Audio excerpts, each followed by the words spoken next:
Halo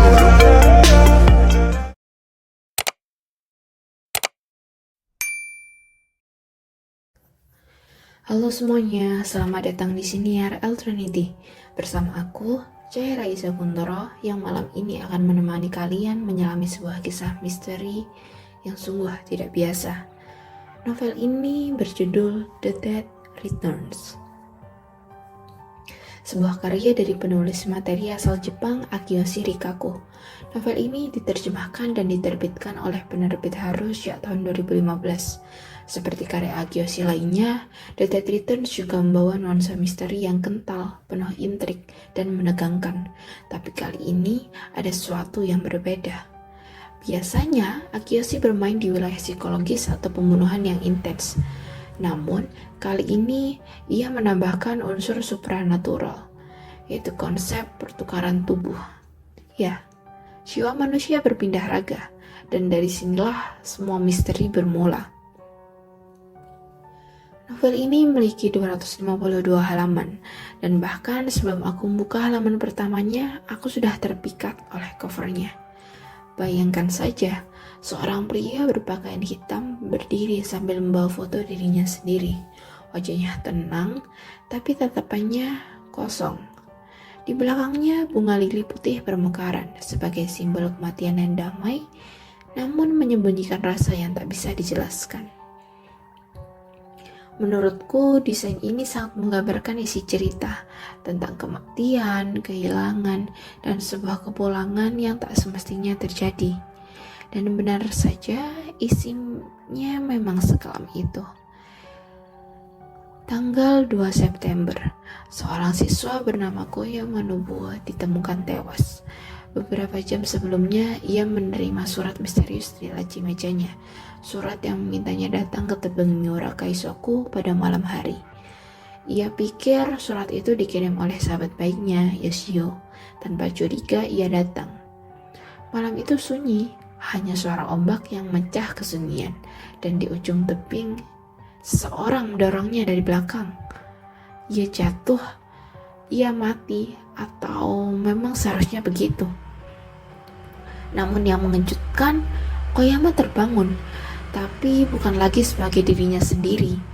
Ia kini berada dalam tubuh Takashi Shinji, seorang anak laki-laki seumurannya yang sempat berusaha menolongnya saat ia jatuh dari tebing.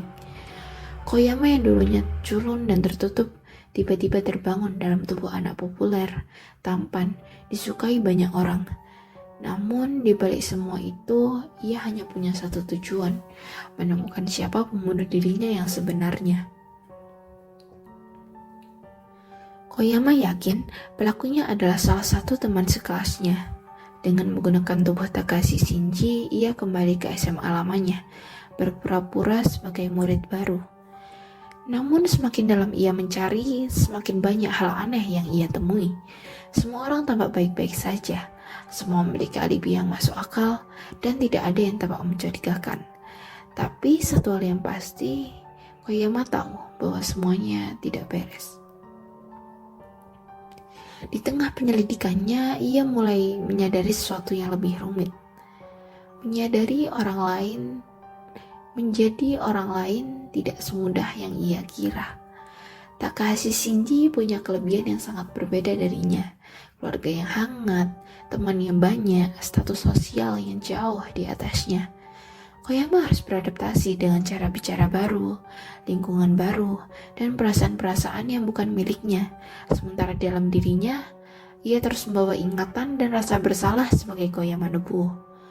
Bayangkan saja, hidup di tubuh orang lain, menyembuhkan siapa kamu sebenarnya, sementara semua orang menatapmu seolah kamu seorang yang lain. Nah, menurut aku sendiri, novel ini benar-benar sangat unik. Hal pertama yang membuatku jatuh cinta pada novel ini adalah konsep pertukaran tubuh di tengah kisah misteri pembunuhan. Itu sesuatu yang jarang sekali ditemui di genre ini. Biasanya Akiyoshi menulis kisah misteri dengan alur realistis dan psikologis. Tapi kali ini ia memberikan kejutan dengan unsur fantasi yang justru memperdalam sisi emosional ceritanya. Dan kalau bicara tentang plot twist, wah luar biasa sekali. Dari awal sampai akhir, aku terus menebak siapa pembunuhnya. Dan ketika akhirnya terungkap, semua dugaanku salah total.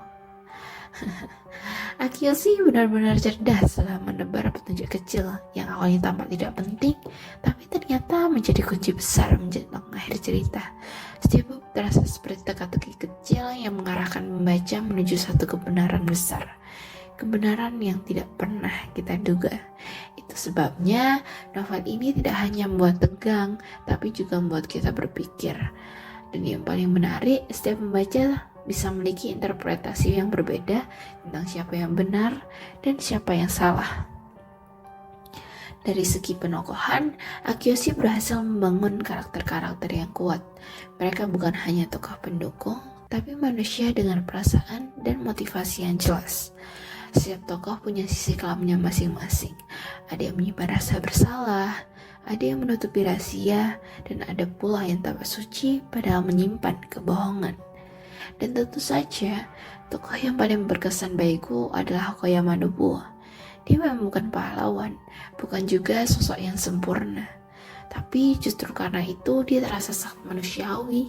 Cara dia beradaptasi, mengundang rasa bersalah, dan tetap mencari kebenaran meski hidup dalam tubuh orang lain membuatku benar-benar kagum. Melalui kisah Koyama, Akiyoshi menyampaikan pesan moral yang begitu dalam tentang empati, tentang memahami orang lain dari sudut pandang mereka, dan tentang melihat sesuatu dari dua sisi sebelum mengambil kesimpulan. Lewat pengalaman hidup dalam tubuh orang lain, pembaca diajak merenung bahwa kadang kita terlalu cepat menilai tanpa tahu kisah di balik seseorang. Pesan ini terasa sangat relevan dengan kehidupan sekarang, di mana empati seringkali terlupakan. Novel ini menjadi pengingat bahwa kebenaran seringkali punya lebih dari satu wajah. Namun tentu saja, tidak ada karya yang benar-benar sempurna. Dalam The Death Returns, ada beberapa kekurangan yang sempat aku rasakan. Salah satunya terlalu banyak tokoh sampingan yang muncul sepanjang cerita. Beberapa dari mereka tidak punya peran signifikan dan kadang membuat pembaca kehilangan fokus. Selain itu, konsep pertukaran tubuh yang menjadi inti cerita tidak dijelaskan secara mendalam. Tidak ada penjelasan ilmiah, tidak juga spiritual. Kita hanya diminta menerimanya sebagai bagian dari dunia cerita. Bagi pembaca yang suka logika kuat, bagian ini mungkin terasa sedikit kurang memuaskan. Dan kalau boleh jujur, bagian endingnya terasa agak anti klimaks. Setelah ketegangan yang dibangun begitu rapi, penyelesaiannya berjalan terlalu cepat dan sederhana. Aku sempat berharap ada ledakan emosi yang lebih besar, tapi tetap saja pesan moralnya menutup ceritanya dengan elegan. Secara keseluruhan, The Death Returns bukan hanya cerita misteri, tapi juga kisah yang membuat kita merenung tentang jati diri dan empati, yang menegangkan tapi juga menyentuh, gelap tapi penuh makna, dan setiap halaman membawa perasaan tidak tenang, seolah ada sesuatu yang belum selesai, bahkan setelah buku ditutup. Untuk semua itu, aku memberikan 4 dari 5 bintang untuk novel The Death Returns. Terima kasih telah mendengar Sinar Alternity. Aku, Caira Iza Kuntoro, pamit undur diri. Sampai jumpa di episode berikutnya.